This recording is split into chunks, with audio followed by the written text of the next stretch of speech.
दोस्तों नमस्कार। Learning by AP sir YouTube channel में आपका स्वागत है। और आज है 21 मई 2020 और आज के हम डिस्कस करने जा रहे हैं इम्पॉर्टेंट करेंट अफेयर्स। लेकिन उसके पहले अगर आप पहली बार वीडियो को देख रहे हैं तो हमारे चैनल को सब्सक्राइब करना ना भूलिए। और इसी के साथ हम लोग आज का शुरू करते हैं करेंट अफेयर्स। तो सबसे पहले जो पीआईबी, जैसा कि हम पीआईबी से शुरू करते हैं। पीआईबी में जो पहली न्यूज़ थी, इम्पॉर्टेंट न्यूज़, कि भारत सरकार ने भुवनेश्वर जो उड़ीसा राज्य में है, कोणार्क सूर्य मंदिर व कोणार्क शहर के 100% सोलराइजेशन यानी कि सोलर एनर्जी के माध्यम से वहाँ पर लाइट की व्यवस्था का प्रबंध करने का शुभारंभ किया है। यानी कि अब यहाँ 100% जो ऊर्जा प्राप्त की जाएगी वह सोलर एनर्जी के माध्यम से प्राप्त की जाएगी। तो ये हमारे लिए इम्पॉर्टेंट हो जाता है, क्योंकि क्लाइमेट चेंज, जलवायु परिवर्तन हो रहे हैं। तो जलवायु परिवर्तन से निपटने के लिए और कार्बन उत्सर्जन को कम करने के लिए सोलर एनर्जी, नवीकरणीय ऊर्जा को बढ़ावा दिया जा रहा, जिसका प्रमुख स्रोत सोलर एनर्जी भी है। तो भारत सरकार के द्वारा 100% सोलराइजेशन की योजना का शुभारंभ किया गया है।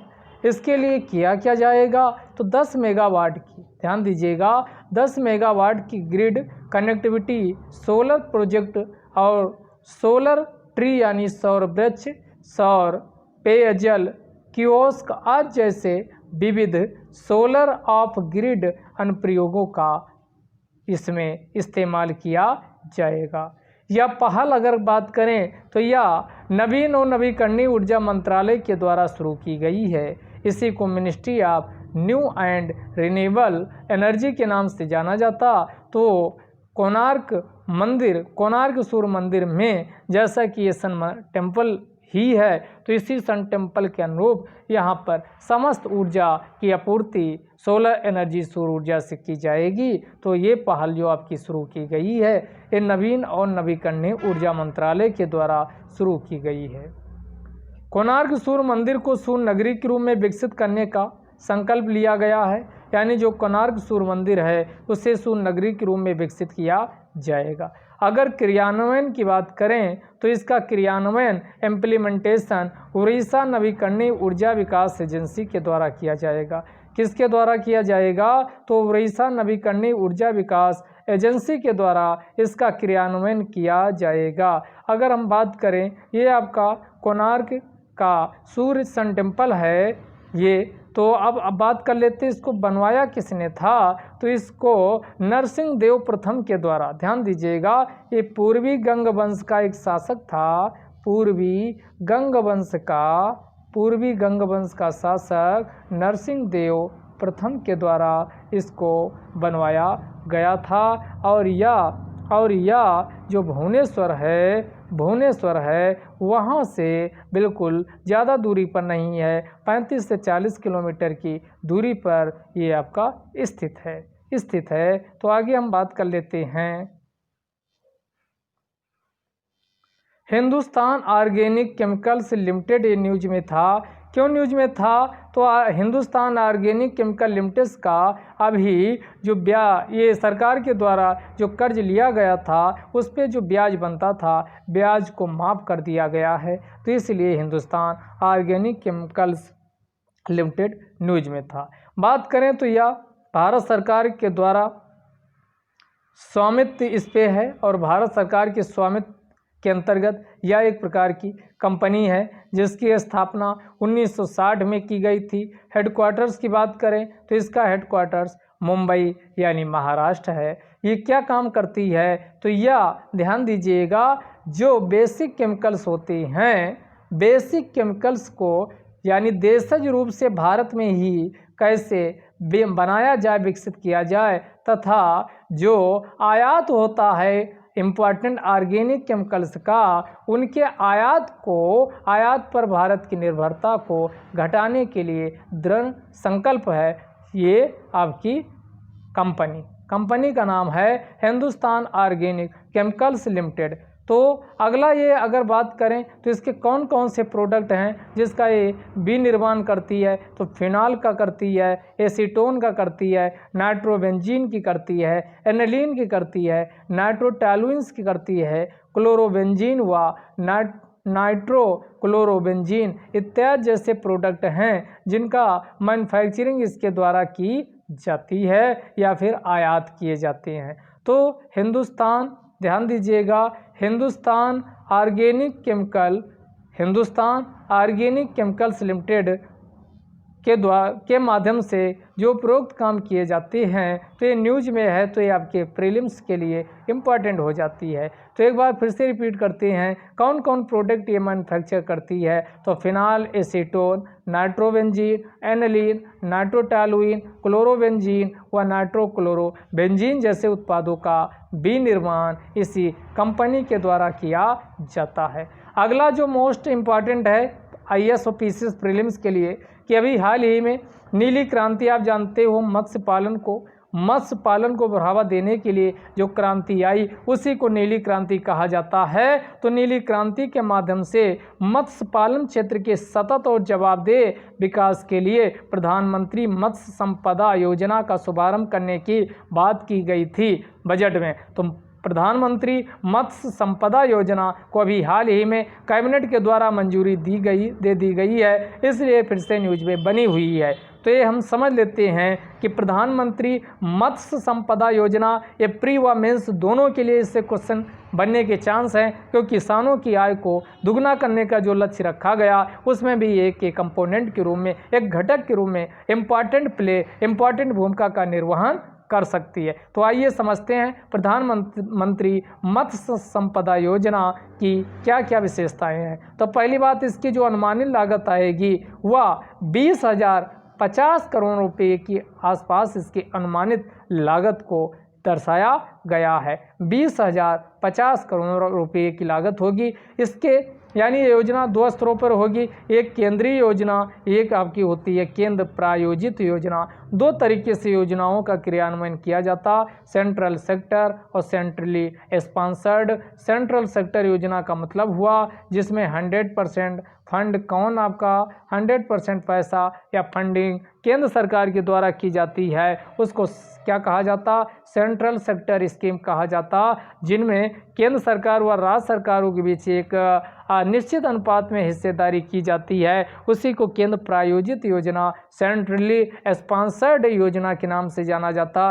यह अनुपात 60-40 का हो सकता है, 65 और आपका 35 का हो सकता है, 70 और 30 का हो सकता है, 90:10 का हो सकता है। तो इस प्रकार की और 50-50 भी कई बार हो सकता है। तो ये आपका रेशियो जो है, इस प्रकार की योजनाओं को ही केंद्र प्रायोजित योजना के नाम से जाना जाता है। के नाम से जाना जाता। इसमें केंद्र की हिस्सेदारी की बात करें तो केंद्र की हिस्सेदारी 94,07 करोड़ रुपये है। राज्यों की हिस्सेदारी कितनी है, 4880 करोड़ है। जबकि जो बेनिफिशरीज होगा हिस्से यानी लाभार्थी की हिस्सेदारी की बात किया जाए तो 57-63 करोड़ रुपये है। कितना, 57-63 करोड़ रुपये इसमें रखा गया है, 57-63 करोड़। तो इसमें केंद्र की हिस्सेदारी 94,07 करोड़ है। कितना, 94,07 करोड़। राज्यों की हिस्सेदारी 4880 करोड़ है। उसके बाद लाभार्थी की हिस्सेदारी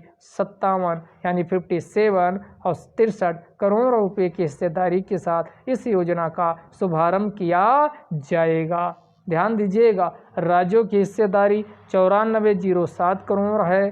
केंद्र की हिस्सेदारी ज़्यादा है, आप देखते हो 10,000 करोड़ के आसपास है। टोटल इसका कितना, तो हमने कहा 20,050 करोड़ है, जिनमें राज्यों की हिस्सेदारी 94,07 केंद्र की हिस्सेदारी 94,07 करोड़, राज्यों की हिस्सेदारी 4880 करोड़ व लाभार्थी की हिस्सेदारी कितनी, 57-63 करोड़। यानी जो इस योजना को लागू करेगा वो आपका लाभार्थी होगा, यानी जिसको इस योजना का लाभ मिलेगा तो उसके द्वारा जो टोटल पैसा खर्चा किया जाएगा वो 63 करोड़ रुपये का, यानी उसे भी खर्च करना पड़ेगा। तो इस प्रकार ये प्रधानमंत्री मत्स्य संपदा योजना में बजट का एलोकेशन किया गया है। किया गया। एक बार फिर से रिपीट करते, केंद्र की हिस्सेदारी कितनी है 94,07। केंद्र की हिस्सेदारी 94,07 करोड़ है। राज्यों की हिस्सेदारी 48,80 करोड़ है। राज्यों की हिस्सेदारी 48,80 करोड़ है। लाभार्थी की हिस्सेदारी कितनी 57,63 करोड़ का बजट इसमें अनुमानित लगाया गया है। यह योजना 5 वर्षों की अवधि में लागू होगी और 2020-21 से लेकर के 2024-25 यानी 5 वर्षों में लागू किया जाएगा। जैसा कि हमने ऊपर बताया कि इसमें 2 हैं, एक केंद्रीय योजना के रूप में और केंद्र प्रायोजित योजना के रूप में इसे लागू किया जाएगा। तो अगर केंद्रीय योजना की बात करें तो 2 हैं, लाभार्थी और गैर लाभार्थी। यानी लाभार्थी के अंतर्गत देखोगे तो जो लाभार्थी और गैर लाभार्थी दोनों को 100% या 100% जो फंडिंग की जाएगी, जो सेंट्रल सेक्टर स्कीम के अंतर्गत आते हैं, ऐसे लाभार्थी व गैर लाभार्थी जो सेंट्रल सेक्टर केंद्रीय योजना के अंतर्गत आते हैं, उनका 100% फंडिंग वित्त पोषण या तो राष्ट्रीय मत्स्य विकास बोर्ड के द्वारा किया जाएगा या फिर और किसके द्वारा किया जाएगा, या फिर केंद्र सरकार के द्वारा किया जाएगा। अगर अन्य बात करें तो इसमें सामान्य लाभार्थी जो सामान्य वर्ग के लाभार्थी हैं उनको 40%, ध्यान दीजिएगा, सामान्य लाभार्थी को 40% व SC/ST व महिला लाभार्थी को 60% की क्या की जाएगी, फंडिंग केंद्र सरकार के द्वारा की जाएगी। तो समान लाभार्थी का 40%, SC/ST व महिला का 60% किसका, यानी केंद्र के द्वारा इसमें योगदान किया जाएगा। केंद्र प्रायोजित योजना की बात करें तो केंद्र प्रायोजित योजना का मकसद यानी इसके कंपोनेंट क्या हैं, उत्पादन एवं उत्पादकता दोनों को बढ़ाने का लक्ष्य रखा गया और संरचना और उत्पादन बाद प्रबंधन कैसे किया जाए उस पर ध्यान दिया गया और मत्स्य पालन प्रबंधन एवं नियामक फ्रेमवर्क को भी इसमें शामिल किया गया है। ध्यान दीजिएगा, उत्पादन एवं उत्पादकता में वृद्धि करना, दूसरा अवसंरचना एवं उत्पादन बाद प्रबंधन करना, मत्स्य पालन प्रबंधन और नियामक फ्रेमवर्क को भी स्थापित किया जाना इसका मेन मकसद रखा गया। गैर लाभार्थियों से जो संबंधित गतिविधियां हैं उनमें पूरा खर्चा राज्य और यूटीज की सरकारें मिलकर करेंगी। आगे आइए, अगर हम इसके कंपोनेंट की बात करें इसमें तो जो केंद्र प्रायोजित योजनाएं हैं इनमें पूर्वोत्तर व हिमालय राज्य, ध्यान दीजिएगा, पूर्वोत्तर व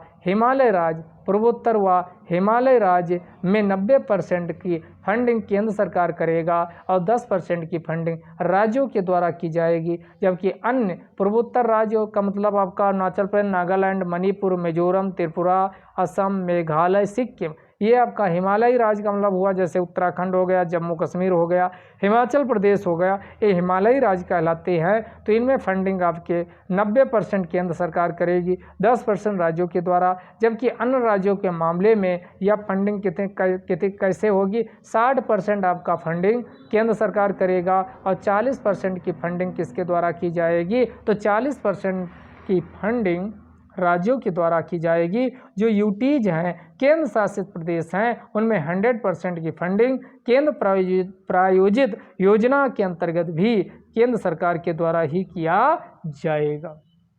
तो आपको अब क्लियर हो चुका होगा, यहाँ ये फंडिंग नहीं है, ध्यान दीजिएगा, जो यहाँ आपका ये फंडिंग, क्योंकि इसमें आपका 100% फंडिंग कौन करेगा, केंद्र सरकार करेगा। इसमें अगर 100 लोगों को फ़ायदा मिलेगा तो 40% समान लाभार्थी हैं, जबकि 60% आपकी SC/ST व महिला लाभार्थियों को सुनिश्चित किया गया है। SC/ST महिला के अलावा जितने भी हैं वो समान लाभार्थी के अंतर्गत माने जाएंगे। तो इसमें SC/ST महिला को ज़्यादा प्रायोरिटी दी गई, 60% उस पर ध्यान फोकस किया गया, जबकि 40% समान लाभार्थी को इसमें शामिल किया गया है। आइए इसका लाभ क्या होगा, सबसे ज़्यादा इम्पॉर्टेंट यही है। तो लाभ क्या होने वाला, ध्यान दीजिएगा, ये मेंस में हो प्रीलिम्स दोनों में क्वेश्चन पूछा जा सकता है। तो पहला, जो मत्स्य पालन क्षेत्र की गंभीर कमियों को दूर करते हुए उसकी क्षमताओं का भरपूर पोटेंशियल का इस्तेमाल इसमें किया जा सकेगा।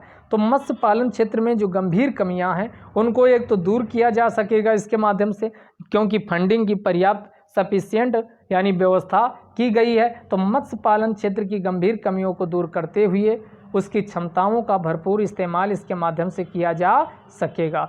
मत्स्य पालन क्षेत्र में 9% की सालाना दर से वृद्धि के साथ 2024-25 तक आते आते कितना लक्ष्य रखा गया है, 22 मिलियन टन मत्स्य यानी मछली उत्पादन का लक्ष्य हासिल किया जा सकेगा। ये दूसरा लाभ हुआ। पहला क्या इससे सुनिश्चित होगा, तो मत्स्य पालन क्षेत्र की गंभीर जो कमियां हैं, चुनौतियां को दूर करते हुए जो मत्स्य पालन क्षेत्र में उसकी फुल पोटेंशियल, उसकी कुल यानी क्षमताओं का भरपूर इस्तेमाल किया जा सकेगा। दूसरा, मत्स्य पालन क्षेत्र में 9% की सालाना दर से वृद्धि के साथ 9% की सालाना वृद्धि होगी। तो 9% की सालाना वृद्धि के साथ 2024-25 तक 22 मिलियन टन उत्पादन का लक्ष्य हासिल किया जा सकेगा। अगला देख लेते हैं, मत्स्य पालन के लिए क्वालिटेटिव बीज हासिल किया जा सकेगा, यानी गुणवत्ता युक्त बीज को हासिल किया जा सकेगा। और मछली पालन के लिए बेहतर जल प्रबंधन को भी बढ़ावा मिलेगा। तो ये तीसरा आपका फायदा होने वाला कि गुणवत्ता युक्त मत्स्य पालन के लिए गुणवत्ता युक्त बीज हासिल किया जा सकेगा और मछली पालन के लिए एक बेहतर जल प्रबंधन को भी सुनिश्चित किया जा सकेगा। अगला और क्या फ़ायदा होगा, यानी मछली पालन के लिए आवश्यक अवसंरचना और मजबूत मूल्य श्रृंखला को भी विकसित किया जा सकेगा।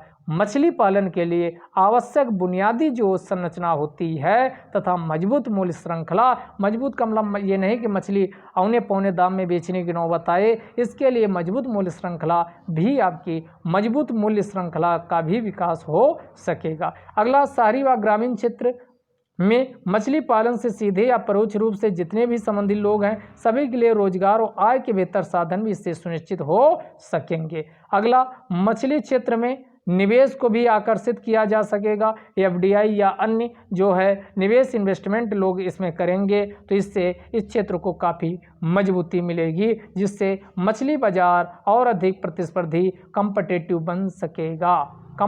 बन सकेगा। अगला, 2024 तक किसानों जो मछली पालन से संबंधित या जुड़े हुए किसान हैं उनकी आय को भी दुगुनी किया जा सकेगा, उनकी आय भी डबल हो जाएगी। वैसे भी सरकार 2022 तक किसानों की आय को दुगना करने का लक्ष्य रखा है। मछली पालन तथा उससे जुड़े हुए किसानों तथा श्रमिकों को सामाजिक एवं आर्थिक सुरक्षा को भी ध्यान दीजिएगा। सामाजिक क्योंकि इसमें बीमा का भी व्यवस्था की जाएगी, इंश्योरेंस, तो उनकी सामाजिक व आर्थिक सुरक्षा को भी सुनिश्चित किया जा सकेगा। अगला जो न्यूज में था तो ये आपकी आप समझ गए होंगे, प्रधानमंत्री मत्स्य संपदा योजना। ये हमको लगता है मेंस में क्वेश्चन जरूर आएगा, मोस्ट इम्पॉर्टेंट है। तो यही आएगा कि मत्स्य संपदा योजना से आप क्या समझते हैं और इसके प्रमुख इससे क्या लाभ हो सकेगा, या ये किसानों की आय को यह कैसे बेहतर कर सकती, इस टाइप का कुछ भी क्वेश्चन पूछा जा सकता है। तो आगे आइए स्टार रेटिंग इनिशिएटिव की बात कर लेते हैं। अभी क्यों ये न्यूज में है, क्योंकि अभी हाल ही में कितने 141 शहरों का क्या किया गया, स्टार यानी रेटिंग की गई है। तो इसकी हम शुरुआत की बात करें तो इसका शुभारंभ स्टार रेटिंग इनिशिएटिव की शुरुआत कब हुई थी, तो जनवरी 2018। ध्यान दीजिएगा, स्टार रेटिंग इनिशिएटिव की शुरुआत जनवरी 2018 में की गई थी। तो इसमें किया क्या जाता, जो कचरा प्रबंधन का इसमें व्यवस्था की जाती, गार्बेज इत्यादि में, यानी किस प्रकार कहाँ क्या व्यवस्था है, कुल मिला के स्वच्छता को इसके माध्यम से सुनिश्चित किया जाता। हाई डिग्री ऑफ क्लीनिनेस यानी स्वच्छता का उच्चतर स्तर को सुनिश्चित करने के लिए इसे स्टार रेटिंग इनिशिएटिव को जनवरी 2018 में प्रारंभ किया गया था। तो इसमें गार्बेज फ्री स्टेटस शहरों को दिया जाता है कि ऐसे कौन से शहर हैं जिनमें कचरा कम से कम है, कचरा प्रबंधन सबसे चुस्त दुरुस्त यानी पाया जाता है, तो उसी के आधार पर इसमें रेटिंग की जाती है। और इसमें ministry of housing urban affairs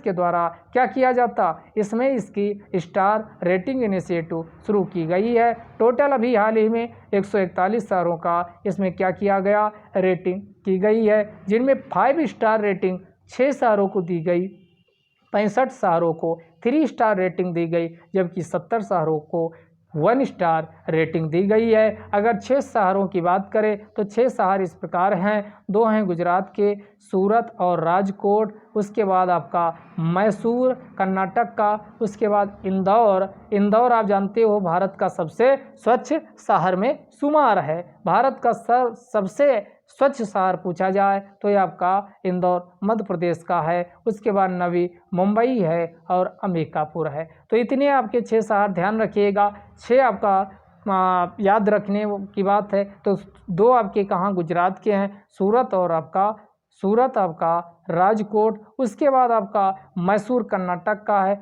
Indore आपका मध्य प्रदेश का है, नवी मुंबई महाराष्ट्र का, उसके बाद अंबिकापुर जैसे प्रमुख शहरों को इसमें शामिल किया गया है। अगला जो न्यूज में था, WHO वर्ल्ड हेल्थ ऑर्गेनाइजेशन के जो एग्जीक्यूटिव बोर्ड होता है, कार्यकारी बोर्ड होता है, के अध्यक्ष के रूप में डॉक्टर हर्षवर्धन को चुना गया। ध्यान दीजिएगा, एक गर्व की बात है कि WHO वर्ल्ड हेल्थ ऑर्गेनाइजेशन के कार्यकारी एग्जीक्यूटिव बोर्ड के अध्यक्ष हमारे स्वास्थ्य मंत्री डॉक्टर हर्षवर्धन को बनाया गया। पहले ये किसका स्थान लेंगे, तो ये डॉक्टर हिरोकी नाकातानी जो जापान के हैं, डॉक्टर हिरोकी नाकातानी का स्थान लेंगे। अब हम यहाँ एग्जीक्यूटिव बोर्ड की बात कर लेते हैं, तो इसका मुख्य कार्य क्या होता। अभी वर्ल्ड हेल्थ असेंबली का आयोजन किया गया, तो ये विश्व स्वास्थ्य सभा की नीतियों को इफेक्टिवली बनाने के लिए सलाह देना व सभा के कार्य को, वर्ल्ड हेल्थ असेंबली के कार्य को सुविधाजनक ईजी बनाना इसका मेन मकसद है। तकनीकी रूप से बात करें तो टोटल इसमें 34 व्यक्तियों को शामिल किया जाता और इस कार्यकारी बोर्ड की बैठक यानी साल में 2 बार होती है। साल में कितनी बार होती, 2 बार बैठक का आयोजन किया जाता है। अगला विश्व मधुमक्खी दिवस, ये 20 मई को हर साल विश्व मधुमक्खी दिवस वर्ल्ड बी डे के रूप में मनाया जाता है। ये आखिरकार प्रश्न ये है कि 20 मई को ही क्यों चुना गया, क्योंकि मधुमक्खी के क्षेत्र में प्रमुख योगदान यानी जो कोई व्यक्ति दिया है तो 1734 में, ध्यान दीजिएगा, एंटोन जनसा के द्वारा 20 मई 1734 को 1734 को मधुमक्खी के उत्पादन में काफ़ी अपूर्व योगदान देने के लिए उनकी याद में हर साल 20 मई 1734, ध्यान दीजिएगा, 20 मई को विश्व मधुमक्खी दिवस के रूप में मनाया जाता है। चूँकि नया शुरू हुआ तो एक क्वेश्चन आपका जो चीज़ें हाल ही में शुरू होती वो डे आपके लिए इम्पॉर्टेंट हो जाते। तो इसकी शुरुआत किसके, फाओ फूड एग्रीकल्चर ऑर्गेनाइजेशन, जिसका हेडक्वार्टर्स आप जानते हो रोम इटली में है, तो इसी के द्वारा 7 जुलाई 2017, कब, 7 जुलाई 2017 के अंतर्गत इसे शुरुआत किया गया था। 2020 की अगर हम बात करें तो सेव द बीज यानी इसका मधुमक्खियों को बचाइए इसकी यानी थीम रखी गई है। तो सेव द बीज तो ये आपका थीम रखी गई। ये आपके डॉक्टर हर्षवर्धन हैं, जिससे अभी वर्ल्ड हेल्थ असेंबली का यानी कि जो WHO है वर्ल्ड हेल्थ ऑर्गेनाइजेशन, उसका कार्यकारी अध्यक्ष चुन लिया गया है। अगला देखिए जो अन्य न्यूज में था, अभी हाल ही में किसकी डेथ हो गई, बॉब वाटसन का देहांत हो गया। तो ये आपका न्यूज इंटरनेशनल का बहुत डिटेल में नहीं पता होना चाहिए, केवल मोटा मोटी पता होना चाहिए तो आपका क्वेश्चन सही हो जाएगा। तो ये अमेरिका के बेसबॉल प्लेयर थे जिनका हाल ही में अभी निधन हो गया है। अगर फोटो आप देखना चाहें तो ये आपके हैं वाटसन, आगे आइए। तो ये बॉब वाटसन है, फोटो आपको दिखाई दी, अमेरिका के हम बेसबॉल हैं। क्वेश्चन पूछेगा बॉब वाटसन का हाल ही में निधन हुआ, वो किससे संबंधित हैं, तो इसमें आपका कई ऑप्शन दे दिया जाएगा। तो बेसबॉल, फुटबॉल और क्रिकेट और या हॉकी ऐसे, तो उनमें से आपका बेसबॉल सही होगा। दूसरा कहाँ संबंधित है, अमेरिका से। अगला वीडियो के माध्यम से नो योर कस्टमर यानी KYC का जो केवाईसी होता है, तो वीडियो के माध्यम से केवाईसी को लागू करने वाला पहला बैंक कौन बन गया? तो फर्स्ट बैंक आपका कोटक महिंद्रा बैंक बन गया है। कौन बन गया? तो क्वेश्चन पूछ लेगा कि वीडियो के माध्यम से केवाईसी यानी नो योर कस्टमर, अपने ग्राहक को जानो को वीडियो के माध्यम से स्वीकार करने वाला पहला बैंक कौन बन गया? तो कोटक महिंद्रा बैंक बन गया है। तो ये प्राइवेट बैंक है। इसकी स्थापना 2003 में उदय कोटक के द्वारा यानी की जाती है और 2003 में इसे आरबीआई के द्वारा लाइसेंस प्रदान किया जाता है। अगर हेडक्वार्टर्स की बात करें तो इसका हेडक्वार्टर्स कोटक महिंद्रा बैंक का मुंबई है। कहाँ है? मुंबई। तो एक क्वेश्चन पूछा जा सकता है। अगला, national Real Estate Development council, राष्ट्रीय रियल एस्टेट यानी जो आपका रियल एस्टेट होता है, घर मकान या आपका खरीदते बेचने वाला, उसी को रियल एस्टेट कहा जाता। तो ये national Real Estate Development council के जो डायरेक्टर जनरल बनाए गए राजेश गोयल को बनाया गया है। अब राजेश गोयल से इम्पॉर्टेंट हमारे लिए National Real Estate Development Council है। National Real Estate Development Council, इसकी स्थापना की बात करें तो 1998 में 1998 में इसकी स्थापना हुई थी। यह सेल्फ रेगुलेटरी यानी स्व नियामक निकाय है और यह ministry of housing urban affairs यानी शहरी और आवास मामलों के मंत्रालय के अंतर्गत आती है और इसका हेडक्वार्टर्स नई दिल्ली है। स्थापना 1998 में हुई थी और इसका हेडक्वार्टर्स नई दिल्ली है। Ministry of housing and urban affairs के अंतर्गत ये आती है। सेल्फ रेगुलेटरी बॉडी है। हाल ही में इसके अध्यक्ष किसको? राजेश गोयल को बनाया गया है। अगला जो इम्पोर्टेंट न्यूज है वो ताइवान को लेकर के है। ध्यान दीजिएगा, ताइवान का जो राष्ट्रपति अभी बनी है, दोबारा कार्यकाल शुरू कर ली हैं। कौन? ये आपका कौन है इसके ताइवान के राष्ट्रपति? ये महिला बनी है। तो ये तसाई इंग वेन को बनाया गया और ये 2016 में पहली बार ताइवान की राष्ट्रपति बनी थी और ये पहली बार बनने वाली ताइवान की पहली महिला राष्ट्रपति थी। तो इनको फिर से क्या किया गया? ताइवान का राष्ट्रपति चुन लिया गया है। किसको? नाम बताई दी। ये आपका राजेश गोयल साहब हैं, जिसे national Real Estate Development council के क्या बनाया गया? अध्यक्ष बनाया गया है। ये आपकी तसाई इंग वेन है। तसाई इंग वेन ये आपका ताइवान की राष्ट्रपति दूसरी बार ये आपका कार्यकाल इन्होंने प्रारंभ कर दिया है। अगला जो न्यूज में था ये प्रधानमंत्री वय वंदना योजना था। इसका भी विस्तार किया गया, कई चीज़ें परिवर्तित की गई। तो ये प्रधानमंत्री वय वंदना योजना से क्वेश्चन आपके एग्जाम में पूछा जा सकता है। तो ये है क्या? असल में भारत सरकार की पेंशन स्कीम है या केवल और केवल एक्सक्लूसिवली सीनियर सिटीजन वरिष्ठ नागरिकों के लिए है, जिनकी एज 60 साल या उससे ऊपर हो जाएगी, उसी को पेंशन इसके माध्यम से यानी प्रोवाइड उपलब्ध कराया जाएगा। पहले 4 मई 2017 से 31 मार्च 2020 तक थी, लेकिन अब इसे एक्सटेंड कर दिया गया, विस्तारित करके 31 मार्च 2023 तक कर दिया गया है।